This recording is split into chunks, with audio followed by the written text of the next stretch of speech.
नमस्कार दोस्तों, मैं doctor Shabina Khan sunrise IVF centre से आप सभी का स्वागत करती हूँ। और जो हमारा ये वेब सीरीज बन रहा है स्टेप बाय स्टेप आईवीएफ में, आज मैं उसके दूसरे चरण के पहलू पे डिस्कस करूँगी। वो टॉपिक जो आज मुझे कवर करना है वो है ओवेरियन स्टिमुलेशन। यानी ओवेरियन स्टिमुलेशन क्या है? जब भी हम किसी एक इनफर्टाइल पेशेंट का आईवीएफ प्लान करते हैं तो उसमें हम सबसे पहले चाहते हैं कि उसके ढेर सारे oocytes निकालें। यानी oocytes मतलब है एग्स निकालें। तो वो जो एग का प्रिपरेशन होता है वो हम ओवेरियन स्टिमुलेशन कुछ ऐसे इंजेक्शंस जो हैं वो देते हैं जिससे ज़्यादा से ज़्यादा ओवरी के अंदर फॉलिकल बने, और वो फॉलिकल जो है जितने ज़्यादा बनेंगे उतने ही ज़्यादा हमें अंडे मिलेंगे और उससे उतने ज़्यादा भ्रूण बनेंगे। तो इस जो ये ओवेरियन स्टिमुलेशन की प्रक्रिया है ये महीने के दूसरे दिन से स्टार्ट हो जाती है।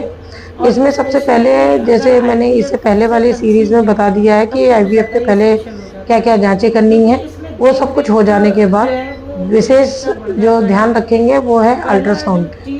अल्ट्रासाउंड पे हम ये देखते हैं कि जब भी हम ओवेरियन स्टिमुलेशन स्टार्ट करें तो हमारे अल्ट्रासाउंड में जो एंडोमेट्रियल थिकनेस है, यानी जो बच्चेदानी की जो लाइनिंग है वो 6 mm से कम हो, और जो ओवरी में यानी अंडे में अंडे की थैली में जो फॉलिकल बन रहे हैं वो 10 mm से कम हो, तभी हम ये स्टार्ट कर देते हैं। उसके अलावा मैंने आपको ये भी बताया था कि हम AMH भी देखते हैं और पेशेंट का ईस्ट्रोजन और प्रोजेस्टेरॉन करा लेते हैं। जो ईस्ट्रोजन है और प्रोजेस्टेरॉन है आईवीएफ यानी ओवेरियन स्टिमुलेशन स्टार्ट करने से पहले जो कट ऑफ जो हम लेते हैं, मुझे लगता है सभी को मालूम होगा कि ईस्ट्रोजन का कट ऑफ 50 है और प्रोजेस्टेरॉन 1 से कम होना चाहिए। फिर उसके बाद अल्ट्रासाउंड से हम देख लेते हैं उसका एंट्रल फॉलिकुलर काउंट, यानी कितने ढेर सारे अंडे बन रहे हैं यानी फॉलिकल बन रहे हैं। उसी के हिसाब से हम अपना डोज जो है FSH का वो डिसाइड करते हैं। 2 तरीके हैं, एक FSH जिसको हम लोग बोलते हैं फॉलिकुलर स्टिमुलेटिंग हार्मोन, जिससे इनकी मात्रा को बढ़ाया जाता है यानी ज़्यादा से ज़्यादा फॉलिकल को ग्रो कराया जाता है।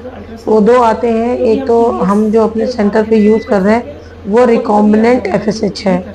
ये रिकॉम्बिनेंट FSH जो है दूसरे FSH से इसलिए प्रेफर करते हैं क्योंकि एक तो ये प्योर होता है और इसमें वेरिएबिलिटी बहुत कम होती है। प्योर होने से जो इसका रिजल्ट है, जो बैच टू बैच जो कंसंट्रेशन आता है वो एक सा रहता है, तो ज़्यादा उसमें मुझे ये लगता है जो ग्रोथ का रेट रहता है फॉलिकल्स का वो एक सा रहता है, तो इससे हमें फ़ायदा होता है। दूसरी बात, कुछ पेशेंट्स को हम HMG दे के भी स्टिमुलेट करते हैं, बट उसकी चीज़ें अलग हैं और ऐसी मेरी अगली वीडियो भी आएगी जिसमें मैं बताऊंगी कि रिकॉम्बिनेंट FSH और HMG में क्या बेहतर है। सबसे इम्पोर्टेंट चीज़ है जो FSH हम देते हैं उसका टाइम। पेशेंट को हमें ये बताना होगा कि हम किसी एक पर्टिकुलर टाइम पे ही उसको FSH लगाएंगे, जैसे दोपहर का 12 बजे, 1 बजे, 10 बजे, 11 बजे, जो भी है एक टाइम हम फिक्स कर लेते हैं और फिर पेशेंट को हम कहते हैं कि इसी पर्टिकुलर टाइम पे उन्हें आना है और उन्हें ये इंजेक्शंस लगवाना है।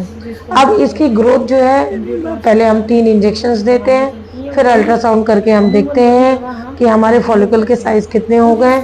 मैं उम्मीद ये करती हूँ कि अब फॉलिकल के साइज़ जो है 10 mm तक हो गए होंगे।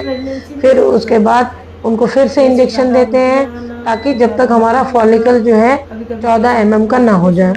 जैसे ही हमारे फॉलिकल्स 14 mm के हो जाते हैं तो हम उनको एंटैग इंजेक्शन देते हैं। सिट्रोरेलिक्स उनको ऐड किया जाता है और ये सिट्रोरेलिक्स का बहुत ही इम्पोर्टेंट रोल है क्योंकि ये एक जो IVF साइकिल है उसमें कंट्रोल लाता है।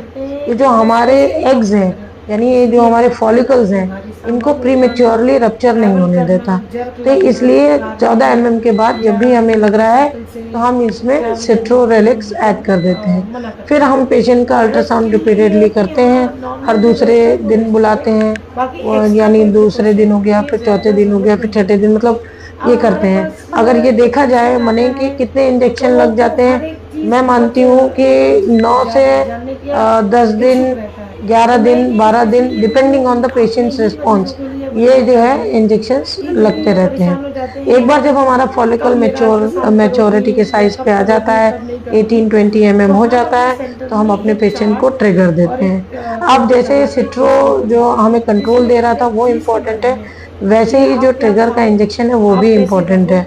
हमारे सेंटर में हम प्रेफर करते हैं कि हम रिकॉम्बिनेंट HCG इंजेक्शन जो है ट्रिगर के रूप में दें, या कुछ पेशेंट्स को कभी कभी GnRH अगेंस्ट ट्रिगर दिया जाता है। जब भी हम GnRH अगेंस्ट ट्रिगर देते हैं किसी भी पेशेंट को, यानी ये सोचते हुए कि उसको ओवेरियन स्टिमुलेशन ना हो, ज़्यादा मतलब हाइपर स्टिमुलेशन ना हो, तो उस केस के बाद नेक्स्ट केस में फ्रेश साइकिल ट्रांसफर एम्ब्रियो का रोकते हैं, यानी नहीं करते हैं। तो ये डिपेंड करता है कि किस पेशेंट का कैसा रिस्पॉन्स है, उसके लिए हम उनको FSH दे के उनके फॉलिकल्स को ग्रो कराने के बाद ट्रिगर कराए। जब भी हम HCG इंजेक्शन देते हैं तो ये चीज़ हमें मालूम होना चाहिए कि HCG इंजेक्शन देने के 35 आवर्स के बाद ही हमारे एग जो है वो मतलब ओवम पिकअप प्लान होता है, और इसलिए हमें उसका टाइम बहुत ही ध्यान से डिसाइड करना चाहिए